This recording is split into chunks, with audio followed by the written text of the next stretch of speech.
আপনারা যদি 200 জন লাঠি নিয়ে যদি করতে পারে, আমরা ডাউ নিয়ে 500 জন আমরা করব। এটা কোনো problem, no problem from us. ত্রিপুরার মালিককে আমরা বাঙালি, আগরতলা মালিককে আমরা বাঙালি, বিশ্রামগঞ্জ মালিককে আসুন, আপনি বিশ্রামগঞ্জে আসুন। নেটটা ডিস্টার্ব করছে, সেই জন্য আমার লাইফটা ডিস্টার্ব হচ্ছে। বিশ্রামগঞ্জ বাজারে একজন ব্যক্তি, সবাই জানে বিশ্রামগঞ্জ 1928-এ যখন আমাদের মহারাজ বীর বিক্রম কিশোর মাণিক্য নির্মহল তৈরি করার জন্য যখন মেলাগড়ে যখন যান, সেই বিশ্রামগঞ্জ এই জায়গাটার মধ্যে মহারাজ একটা রেস হাউস এবং রেস করেছিলেন। সেই কারণে বিশ্রামগঞ্জের নামটা আজকে চেঞ্জ করতে পারেনি, ল্যাংলা মাহাতি এবং বিশ্রামগঞ্জ। আজকে ত্রিপুরা মালিককে এবং আগরতলা মালিককে তাদেরকে আমি বলছি, দৃষ্টি আকর্ষণ করে বলছি, বিশ্রামগঞ্জে প্রায় অ্যারাউন্ড 1500 উপরে ফ্যামিলি আছে বিশ্রামগঞ্জ বাজারে। মনে রাখুন, বিশ্রামগঞ্জ বাজারে অ্যারাউন্ড 1500 অ্যাবাভ এখানে জেনারেল লোক আছে। এখানে এই জায়গাটা ডোনেট করা হয়েছিল মানিক দেববর্মা। বিশ্রামগঞ্জ বাজার, Bishramganj school, Bishramganj hospital, Bishramganj district magistrate, পুরান ডিস্ট্রিক্ট ম্যাজিস্ট্রেট, বিশ্রামগঞ্জ ডাবলডি, বিশ্রামগঞ্জ থানা, সমস্ত জায়গা মানিক দেববর্মার নামে ওখানে কাগজ আছে। রায়তি এবং দলিল আছে, ওখানে দলিল আছে। মানিক দেববর্মা 3 ছেলে আছে, ওই গ্র্যান্ডসান আছে, গ্র্যান্ডডটার আছে মানিক দেববর্মার। সব কাগজ ক্লিয়ার আছে। এখন সেই কাগজটা নিয়ে যদি জমির ফেরত 1984 একে যদি আমরা ত্রিপুরা রাজ্যে যে আইনে যদি কেস করি, অবশ্যই ত্রিপুরাসাদেরকে জমি কেউ হস্তান্তর করতে পারবে না, দলিলে অলরেডি লেখা আছে। এখন কি করব? বিশ্রামগঞ্জের সমস্ত বাঙালিরা এখান থেকে বাস্তব এখান থেকে পালিয়ে যেতে হবে। আমরা এখন যদি কেস করি, লাফালেও হবে না, ডকুমেন্ট থাকতে হবে। আমাদের কাছে অল ক্লিয়ার ডকুমেন্ট আছে। বিশ্রামগঞ্জ বাজারে 100 খানি জায়গার যে ডোনেট করেছিল মানিক দেববর্মা, অ্যালং উইথ পর্চা এবং দলিল। এখন আপনি বলুন ত্রিপুরা মালিককে, আগরতলা মালিককে।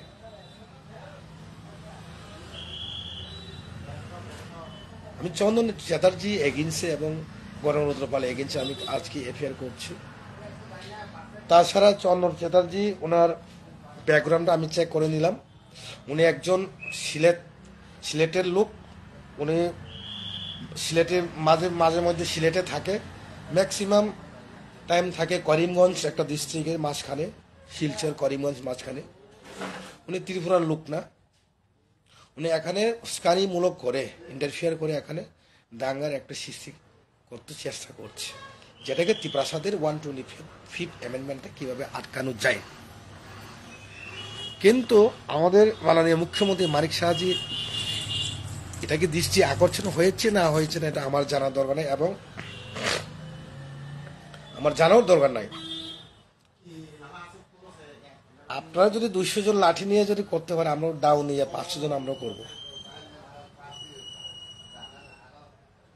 এটা কোনো problem, no problem from us. This is not 1980 Tiprasa. This is a 2025 Tiprasa. मुबागरा महाराष्ट्र का टीम है।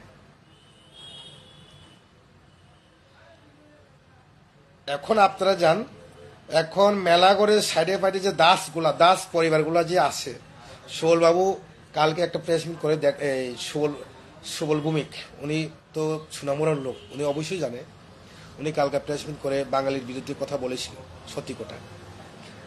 আমাদের যে নির্মহলের সাইড ফাটে যে বাড়িগুলো দেখছে,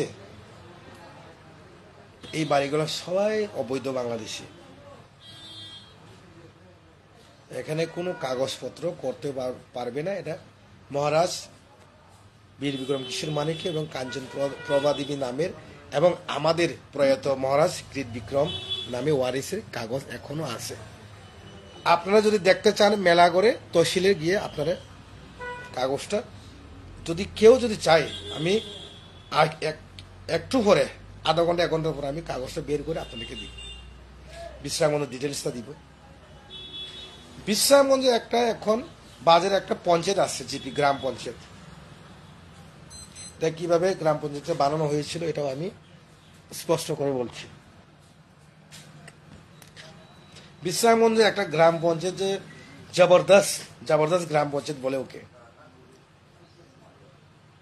যেমন আমাদের সমতল আমতলে হারুংপাড়া, এটা আগে এডিসি ছিল। পুষ্কর বাড়ি একটা পার্ট, এটা আগে এডিসি ছিল, ডিস্ট্রিবিউটার মেজরিটি। চুপুকুর একটা পার্ট, এই 3টা পার্টটা নিয়ে তারা জেনারেলের দোকায়া এটারে করছে, এই জিপি বানাইছে। এখন হারুংপাড়া, সমতল, আমতলি সব এডিসি ঢুকে গেছে। আমতলি দুটো বেশি হয়ে গেছে ত্রিপুরা বিশ্রামগঞ্জ। বরকোবাড়ি এবং যে জোরপুকুর সব আমতলিতে এসে পড়েছে, এখন পুষ্করবাড়ি এসে পড়েছে এডিসিতে। এখন টোটালি ডিজলভ হয়ে যাবে। ভিলেজ কাউন্সিল নির্বাচন করলে বিশ্রামগঞ্জের বাজারে কোনো জেনারেল থাকবে না এবং গ্রাম পঞ্চায়েত থাকবে না, ডিজলভ হয়ে যাবে 2 দিনের মধ্যে। এটা অবৈধ গ্রাম পঞ্চায়েত বলে আর কি। এইরকম সারা ত্রিপুরা রাজ্যের সমস্ত জায়গা এইভাবে তারা জবরদস্তি গ্রাম পঞ্চায়েত জেনারেল বানায়। বিশ্রামগঞ্জ আগে এডিসি, এখনো এডিসি থাকবে, জেনারেল আমরা এখানে বানাতে দেব না। কারণ আমি একটু আগে বলছি যে বিশ্রামগঞ্জ বাজারটা মানিক দেববর্মার দলিল এবং পর্চাওয়ানো আছে, 100 কানে ডোনেট করেছে। ত্রিপুরাটা কার? ত্রিপুরা কার? আগরতলা কার? সব তোদের না। আগরতলা কুর্তা হচ্ছে আপনার গণমরুদ্রের পাল, আগরতলার 4 গণমরুদ্রের পাল, আগরতলার বিরাইল গণমরুদ্রের পাল, ত্রিপুরার শিয়াল গণমরুদ্রের পাল। জাগার তোমার হতে পারবে না। তোমার শিয়াল হইতে পারে, তোমার পশু হইতে পারে, কুর্তা হইতে পারে, ইঁদুর হইতে পারে। এটা হচ্ছে গণমরুদ্রপাল এবং কোম্পানির। আমি আরো দিচ্ছি মহারানীর সঙ্গে আমার এই উদয়পুর মহারানীর লোকদের সঙ্গে আমার কথাবার্তা হয়েছিল। ওলা পেরাতিয়া এবং এই মাতার বাড়ি, ওরা তহসিলে গেছেন, এখন সব বাইর করবেন ডাটা পরিষ্কার। উইদিন 2-3 ডেজের মধ্যে আমি পরিষ্কার করে দিব ত্রিপুরাটা কার। ত্রিপুরার আমাদের, মহারাজা আমাদের, নুইমা আমাদের, নির্মহলা আমাদের, মেলাগড় আমাদের, বিশ্রামগঞ্জ আমাদের, সবাই আমাদের। ডিটেলসটা সবাই যেখানে বাঙালি এবং ত্রিপুরা মিশ্র বসাতে, সবাই আপনারা যার যার তহসিলে গিয়ে আপনারা কাগজ বাইর করুন। উইদিন 1 সপ্তাহের মধ্যে দুধ কা দুধ, পানি কা পানি পরিষ্কার করে দিবাম। আগরতলা কা, ত্রিপুরা কা। আগরতলাও আমাদের, ত্রিপুরাদের, ত্রিপুরাও ত্রিপুরাদের। তো নাম চেঞ্জ করো, ত্রিপুরা নাম চেঞ্জ করো, আগরতলার নাম চেঞ্জ করো, আমাদের কোনো আপত্তি নাই, পারলে করুন। খালি বললে চিলাইয়া বললে হবে না তো। 125 অ্যামেন্ডমেন্টটা আটকানোর জন্য এভাবে মেড ইন চাইনার মতো তৈরি হলে তো হবে না। আগরতলার নাম চেঞ্জ করুন,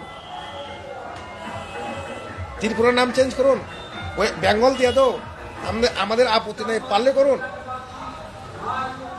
কথা বললে হবে না।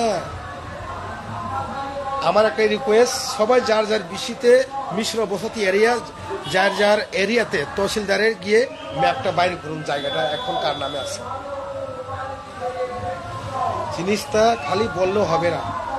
কিছু লোক অশিক্ষিত লোক, বাঙালি ভাইদের মধ্যে কিছু অশিক্ষিত লোক আছে, যেমন গলঙ্গরুদ্রপাল, এখন 3rd ক্লাস লোক। উনি হচ্ছে গরুর মালিক, গরুর গুমাতার যে পেশাব খাওয়ানোর লোক, এসে গুমাতার মালিক, শহরের মালিক হইতে পারে গরুদ্রপাল, পাগলা কুর্তার মালিক হতে পারে, কিন্তু ত্রিপুরার মালিক 186 কিং এবং ত্রিপুরা আমরা। We are proud, you can say, with the honor of Tripura and Agartala all over the Tripura. তাই আমি ত্রিপ্রাসাদের ভাই বোনদের রিকোয়েস্ট করে বলছি, বিভ্রান্ত করার জন্য কোনো প্রয়োজন নাই, খালি ডিটেলসটা বাইর করুন আর গণতন্ত্র এই মুখে একটা লাঠি দিয়ে সেই কাগজটা মুখে সিপি পিন দিয়ে সাইডে সাইডে লাগাইয়ে দিও। আমাদের আর কোনো ঝগড়া টগড়ার কোনো প্রয়োজন নাই। পলিটিক্স খেলছি তো নাকি আমাদের সঙ্গে যুদ্ধ লড়বে?